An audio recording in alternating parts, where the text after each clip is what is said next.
En visite pour dénoncer des activités illégales de missions étrangères, le député Oatal a confronté un employé du consulat français accusant la France d'agir hors des normes diplomatiques. Une tempête diplomatique a suivi, la France exigeant plus de sécurité pour son consulat à Jérusalem. Aujourd'hui, nous avons l'honneur d'entendre le député Tal pour discuter de ce qui s'est passé ce jour-là, et aussi d'écouter sa proposition pour l'avenir de la Judée, de la Samarie et d'autres questions urgentes auxquelles le pays est confronté. Bienvenue, député Tal, à Judéication ici sur JNS Télévision. Merci pour l'invitation, c'est un plaisir d'être ici. Heureux que vous soyez là, vous avez été très occupé cette semaine. J'ai vu une vidéo juste avant que nous commencions à enregistrer devant le consulat français à Jérusalem. D'accord. Évoque ce qui s'est passé là-bas, une nouvelle controversée mondialement.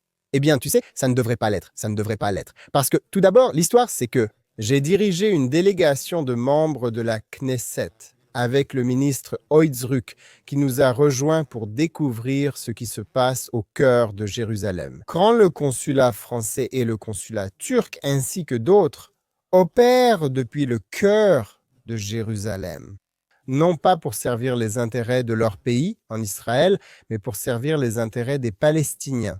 Ces personnes ne présentent même pas leur lettre de créance à Israël. Ils le font auprès d'Abou Mazen à Ramallah. Ils se considèrent comme une ambassade officielle auprès de la Palestine.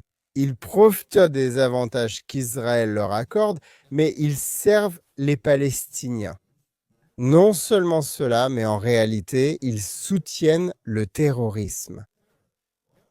Un exemple, juste pour partager avec tout le monde, c'est ce livre qui fait l'éloge de Leila Khaled, une terroriste. Et, comme il est écrit ici, Leila Khaled, icône de la libération palestinienne.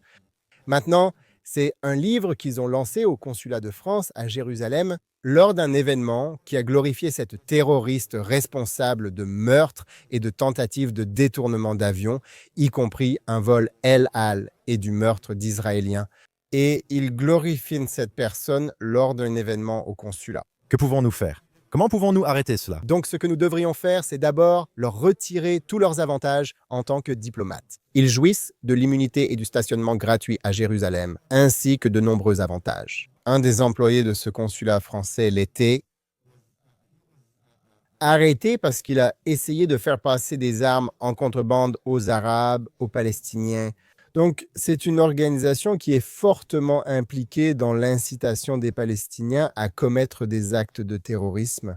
Ils soutiennent la construction illégale palestinienne en Judée et Samarie.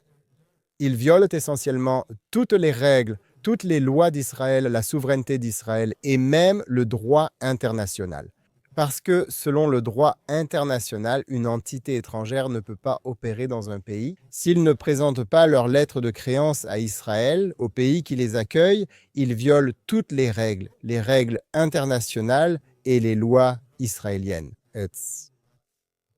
Nous ne resterons pas les bras croisés et nous ne garderons pas le silence à ce sujet. Kutzba est un terme mineur comparé à leurs actions. Absolument, absolument. Vous avez dit à mon collègue cette semaine, JNS a réalisé une interview exclusive avec vous. Je crois à la Knesset que la paix dans la région ne peut être atteinte qu'en appliquant la souveraineté israélienne sur la Judée et la Samarie. Expliquez à quoi cela ressemble en Judée, en Samarie, et parlez aussi de Gaza, également en termes d'avenir là-bas. Tout le monde parle du lendemain. Comment l'imaginez-vous aussi? Alors, tout d'abord, je veux expliquer à nos téléspectateurs.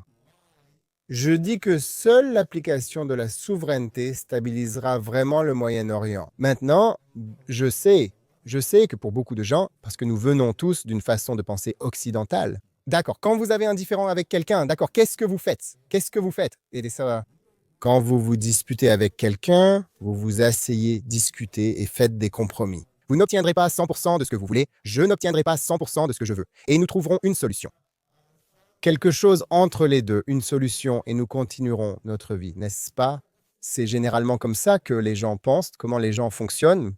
Mais le problème, c'est qu'on a déjà essayé. On l'a essayé tellement de fois. Tu le sais déjà. Il y a 100 ans, lorsque le mandat britannique a été donné pour construire un foyer pour le peuple juif sur cette terre, le mandat était censé le faire. Contenir ce qui est aujourd'hui Israël, mais aussi ce qui est aujourd'hui la Jordanie.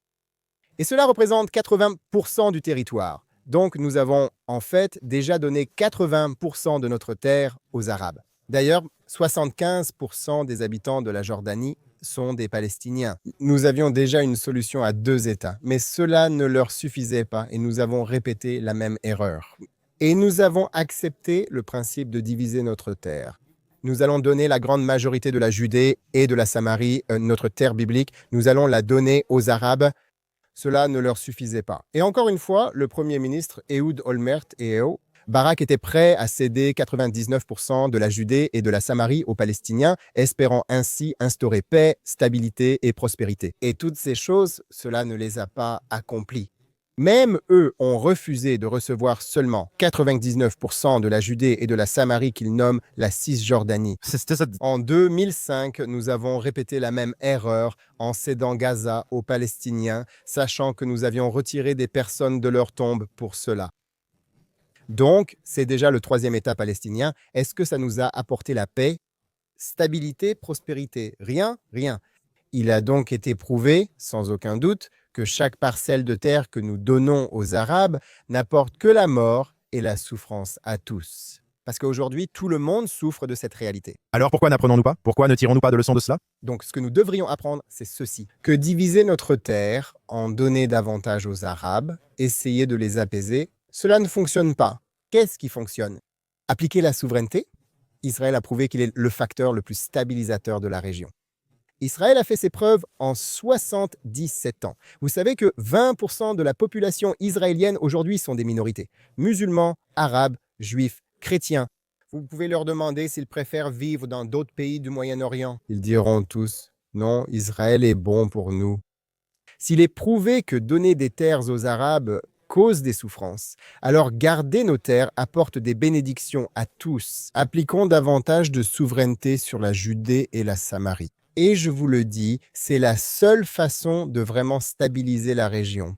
Cela servira au mieux les intérêts d'Israël, des Palestiniens, des pays sunnites modérés et de l'Amérique. Parce que, vous savez, nous avons tous des problèmes bien plus importants à gérer. La Chine, avec son axe du mal composé de l'Iran, de la Corée du Nord et de la Russie. Ils veulent prendre la domination à l'Amérique, ils veulent faire tomber l'Amérique. Et ils comprennent tous que le centre de tout, c'est le Moyen-Orient. Et soit ils gagneront, soit l'axe de l'Amérique avec Israël et les pays sunnites modérés du Golfe gagnera. Ce sont les seules options. Et les pays sunnites modérés comprennent aussi que les frères musulmans sont une menace pour eux, même avant d'être une menace pour nous. Donc je pense que appliquer la souveraineté aidera à stabiliser le Moyen-Orient et permettra à nous tous d'avancer pour traiter les vrais problèmes qui nous attendent. Je suis tout à fait d'accord avec la souveraineté, j'en parle tout le temps, mais je veux rester concentré sur l'administration Trump. Comme vous l'avez mentionné, qu'il propose cette force internationale à Gaza, est-ce une bonne chose? Bonne idée? Réaliste? Ils ont déjà précisé que cette force n'affronterait pas directement le Hamas, ni ne le combattrait. Que pensez-vous de cette force internationale? Eh bien, vous savez, nous avons dit dès le premier jour, lorsque le plan de Trump a été présenté, qu'il y avait de bonnes choses dedans et de mauvaises choses aussi. L'avantage, c'est que nous récupérons tous les otages immédiatement, une vraie bénédiction, grâce à Dieu. J'étais très sceptique, je n'y croyais pas, et pourtant c'est arrivé. Nous devons donner le mérite à Trump et au Premier ministre Netanyahou. C'est arrivé. Cela a ramené tous les otages chez eux, auprès de leurs familles, et c'est quelque chose qui, bien sûr, n'est pas très bon. Mais nous avons aussi dit que le Hamas jamais ne rendra volontairement ses armes. C'est une illusion. Et une autre chose qui est une illusion, c'est que d'autres forces, d'autres pays enverront des soldats qui risqueront leur vie pour démanteler de force le Hamas. Ça n'arrivera pas, d'accord, et nous le voyons. Et je pense que maintenant, même l'administration Trump et tous ces pays, ils commencent à réaliser que ça n'arrive pas. Le Hamas n'est pas prêt à rendre ses armes. Ces pays ne sont pas prêts à envoyer leurs soldats se battre avec le Hamas. Ça n'arrive pas. La seule force qui peut réellement le faire, c'est Tsahal. Israël est la seule force qui peut le faire, et Israël doit le faire. Et d'ailleurs, chaque jour qui passe sans qu'Israël le fasse est un jour de plus. Cela permet au Hamas de renforcer ses forces, de reprendre le contrôle de la population sur des zones de Gaza dont il avait été chassé. Et ce n'est pas bon. Nous ne devons pas répéter les mêmes erreurs du passé. Nous ne devons pas construire un mur et nous tromper nous-mêmes. Que si nous cachons le monstre derrière le mur, il disparaîtra. C'est ce que nous sommes prêts à croire. La paix, le calme à court terme et payer un prix très très lourd à l'avenir. Évitons de répéter les mêmes erreurs et affrontons cela. Je sais que nous voulons tous retrouver nos vies et ne pas nous engager dans des guerres, mais nous devons nous assurer que ce mal, que ce monstre qu'est le Hamas, soit totalement éliminé. Seule l'armée israélienne peut vraiment y parvenir. Changeons de sujet si nous le pouvons. Vous revenez tout juste d'un voyage aux États-Unis. Je voudrais en parler un peu. Vous avez dit à JNS, mon collègue, la semaine dernière, qu'il y a un manque de compréhension et une incapacité. Distinguer le bien du mal dans la plupart des communautés libérales actuelles. C'est une menace plus grande que tout le reste parce qu'il crée le problème. Je sais que vous avez rencontré un groupe varié aux États-Unis. Vous pouvez évoquer votre accueil et cette citation si possible. Donc, cette citation vient d'une réunion que j'ai eue avec la direction d'une grande, très grande organisation juive mondiale, mais elle opère aussi en Amérique, principalement représentée par des communautés libérales, des organisations libérales ou juives, naturellement. Et ils m'ont dit, lors de cette réunion, qu'ils avaient du mal, ces 2 dernières années, à défendre Israël. D'accord. Surtout avec toutes les images venant de Gaza, montrant la destruction et ainsi de suite. Et le fait que ils ne reçoivent pas les éléments de langage du gouvernement israélien pour expliquer les actions d'Israël. Et ils ont des problèmes avec certains ministres du gouvernement qui disent des choses qu'ils ne peuvent pas défendre, et ainsi de suite. Qu'est-ce que je leur ai dit? C'était la veille de l'élection de Mamdani au maire de New York. Je leur ai dit, écoutez, j'admets que nous devons en être plus conscients. Ce que nous voyons ici vous impacte là-bas. 100%. Et nous devrions absolument améliorer notre communication depuis Israël. Mais soyons honnêtes, votre problème n'est pas le manque d'arguments ou même ce qu'a dit tel ou tel ministre. Votre problème, c'est que demain matin, nous allons nous réveiller pour voir qu'un maire communiste et antisémite sera élu à New York. Avec vos votes, vos communautés progressistes sont en tête pour voter pour cet homme. 30% ont voté pour Mamdani qui a gagné. C'est ça. Est-ce que ça vous inquiète qu'il soit maintenant le maire de New York? Alors je leur ai dit, votre problème, ce n'est pas le manque d'arguments, votre problème, c'est le manque de compétences. C'est tellement confus. Votre jeune génération ne sait plus distinguer le bien du mal. Voilà le problème. Parce que vous allez venir vers nous, je vous le dis, je le sais déjà. Vous viendrez nous voir dans quelques mois et vous nous direz « Oh mon Dieu, regardez ça !» Le niveau d'antisémitisme en Amérique et à New York, mais vous l'attirez sur vous-même. Si je dois encore expliquer après le 7 octobre pourquoi il faut défendre Israël, qui a raison et qui a tort, qui est l'agresseur, cela n'a plus de sens. Je dois tout vous expliquer. Vous ne distinguez plus le bien du mal. C'est le principal problème du wokisme, qui déconnecte les gens de leurs racines, de leurs identités, d'avoir la capacité de différencier le bien du mal. Je veux revenir à ce qui se passe ici sur le terrain, en Israël.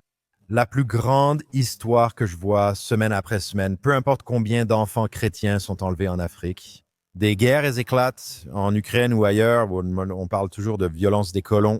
C'est le sujet principal dans le monde entier, chaque semaine, en gros. Ça l'est depuis plusieurs semaines maintenant. Quelle est la réalité sur le terrain? Quelle est la vérité sur ce qui se passe ici? Expliquez aux gens. J'en parle souvent dans mon émission, la violence des colons, comme ils disent. Tout d'abord, les gens doivent comprendre que la violence est quelque chose qui existe partout. Nous avons de la violence à Tel Aviv, nous avons de la violence à New York, à Londres, dans tant d'endroits. La question est de savoir comment les dirigeants de ces sociétés considèrent cette violence. Je peux vous le dire.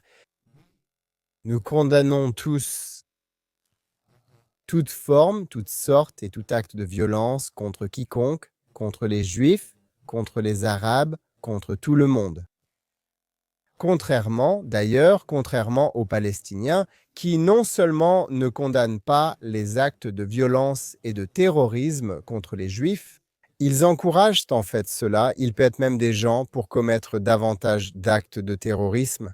Et en fait, plus vous tuerez de personnes en tant que Palestiniens, plus vous recevrez d'argent officiellement de la part des autorités palestiniennes. Donc, mais aussi en essayant de soulever la question de la violence des colons. Et c'est essentiellement de créer une équation, comme si Israël et les Palestiniens étaient dans un conflit. Et il n'y a pas de bien, il n'y a pas de bon ou de mauvais dans cette histoire. Eh bien, il y en a. Il y a le bien et le mal. Il y a le juste et l'injuste dans cette histoire. Nous condamnons la violence, ils soutiennent la violence. Et vous savez, juste l'obsession du monde autour d'Israël et autour du conflit israélo-palestinien, c'est une absurdité. Parce que savez-vous combien de personnes ont été tuées au Congo, au Soudan ou en Syrie au cours des 2 dernières années? Vous savez combien de millions de personnes ont été déplacées dans tous ces endroits? Personne ne s'en soucie ou ne manifeste pour eux dans les universités américaines ou à Londres. C'est une obsession, c'est un exemple typique de 2 poids 2 mesures d'antisémitisme contre le seul et unique État juif, c'est tout. Je veux insister là-dessus, parce que l'obsession ne concerne pas seulement la soi-disant violence des colons, elle concerne aussi les Juifs en général qui vivent en Judée. Exactement. Je veux dire, vous avez des Juifs qui peuvent vivre, prospérer et construire à Rome, à Paris et... Au Canada, aucune ville ne suscite cette obsession, alors qu'en Judée, la simple présence juive la provoque. À chaque construction, elle réapparaît. Une pergola ou une maternelle, les gens deviennent fous. Pourquoi cela? Et que pouvons-nous faire? Avec votre permission, je voudrais continuer sans aborder l'aspect politique, l'aspect théologique, l'aspect philosophique de la question. Parce que vraiment, quand on regarde la réalité, il faut être étonné car cela n'a vraiment aucun sens. Je veux dire, Israël est accusé de commettre un génocide. Le nombre de Palestiniens à Gaza, en Judée et Samarie et en Israël ne fait qu'augmenter depuis 1994. Nous sommes la seule nation au monde à envoyer de la nourriture et de l'aide humanitaire à nos ennemis en temps de guerre. Même après le pire massacre de Juifs depuis la Shoah, nous restons la seule nation, le seul peuple sur Terre, à passer des dizaines de milliers d'appels téléphoniques et à envoyer des tracts aux habitants de Gaza pour essayer de les aider et leur dire d'évacuer vers les zones sûres. Nous sommes le seul peuple sur la planète à faire toutes ces choses. Nous sommes le seul peuple sur la planète à risquer réellement la vie de nos soldats pour protéger les Palestiniens à Gaza. Parce que pour leur permettre d'aller dans la zone de sécurité quand Hamas tire sur son propre peuple, nous risquons nos soldats pour protéger les Palestiniens à Gaza. Donc, on nous accuse de commettre un génocide. Et vous voyez cette obsession du monde contre Israël, contre les Juifs. Alors, vous devez vous demander, pourquoi? Pourquoi en est-il ainsi? Et ma réponse, c'est que je pense que l'humanité comprend au fond d'elle-même ce qui est arrivé au peuple juif. Le fait que nous soyons revenus après 2000 ans d'exil contre toutes les lois de la physique et de l'histoire. Tout comme les prophètes nous l'ont promis, qu'un jour cela arriverait dans la Bible, ils l'ont dit, cela va arriver. Cela détruit tout ce en quoi ils croyaient ou voulaient croire. En fait, cela prouve que la Bible est vraie. Si la Bible est vraie, tu sais quoi d'autre est vrai? Dieu est réel. Et je pense que beaucoup de gens essaient de diaboliser Israël. Parce que s'ils créent cette fausse équation entre Israël et ses terroristes en utilisant la violence des colons comme un outil, alors en gros, ce qu'ils disent, c'est que Israël ne représente pas vraiment Dieu. Ce n'est pas vraiment l'accomplissement d'une prophétie. Ce sont des forces démoniaques qui ont pris le contrôle.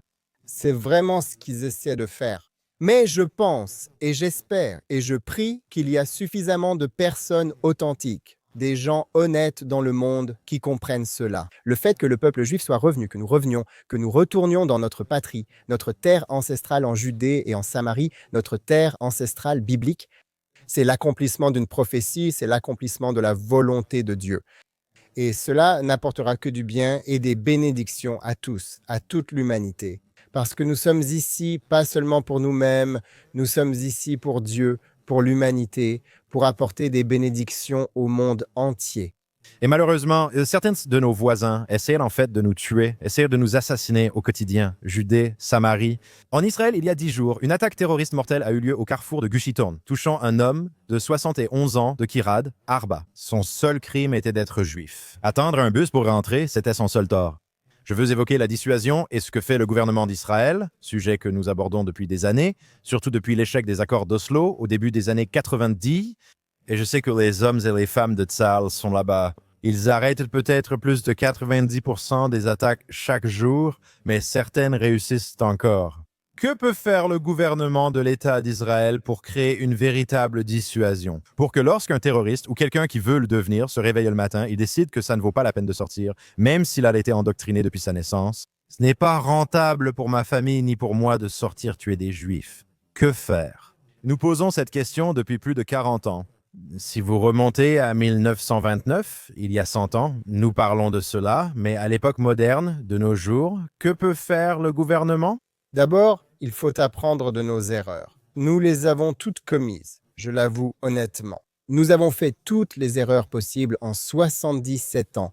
Et surtout, et aussi au cours des 2 dernières années, envoyer le message aux terroristes que tuer des Juifs et kidnapper des Juifs rapporte. C'est ce message-là que nous avons envoyé, c'est le message que nous continuons d'envoyer depuis 77 ans. Le fait que nous négocions après tout ce qui s'est passé. Le 7 octobre, le fait même que nous négocions avec le Hamas leur donne en quelque sorte la possibilité. Nous leur donnons de l'importance. Nous faisons comme s'il était acceptable de les laisser dans le jeu. Non, ce n'est pas acceptable. Donc, tout d'abord, arrêtez de négocier avec des organisations terroristes. Ne faites pas ça, c'est la première chose. Deuxièmement, il ne faut surtout pas envoyer autant de tueurs et de terroristes dans des échanges d'otages. Il ne faut pas faire ça. C'est la deuxième chose. Troisièmement, vous savez, encore une fois, il faut faire face à la réalité et faire la seule chose qui crée une véritable dissuasion, c'est-à-dire reprendre notre terre. C'est la seule façon, c'est le seul prix qu'ils considèrent comme un prix. Vous savez, les Palestiniens et surtout le Hamas ne se soucient pas du nombre de personnes mortes à Gaza. C'est une blague pour eux. Vous savez, nous comptons les personnes mortes à Gaza. Eux ne comptent pas, ils ne s'en soucient pas. C'est une blague pour eux. Ils ne se soucient pas du nombre de bâtiments qui s'effondrent à Gaza. C'est une blague pour eux parce qu'ils le savent. Le lendemain, des milliards de dollars provenant de l'or de l'Union européenne et de l'Amérique inonderont à nouveau Gaza. Tout sera reconstruit, ce qui sera encore mieux et plus beau. Donc pour eux, c'est une victoire. Le seul prix qu'ils considèrent comme un prix, c'est le prix de la terre. Et donc, il n'y en a pas. Je veux dire, si nous voulons vraiment dissuader, nous devons reprendre notre terre. Nous devons le faire, comme vous l'avez dit, parce que si nous voulons vraiment créer une réalité dans laquelle l'avenir, les terroristes se diront, vous savez, ça ne rapporte rien. Tuer des Juifs ne valait pas la peine car cela n'a pas fait avancer nos objectifs. Oui, surtout la reconnaissance d'une ville palestinienne observée chez certains de ces pays en échec.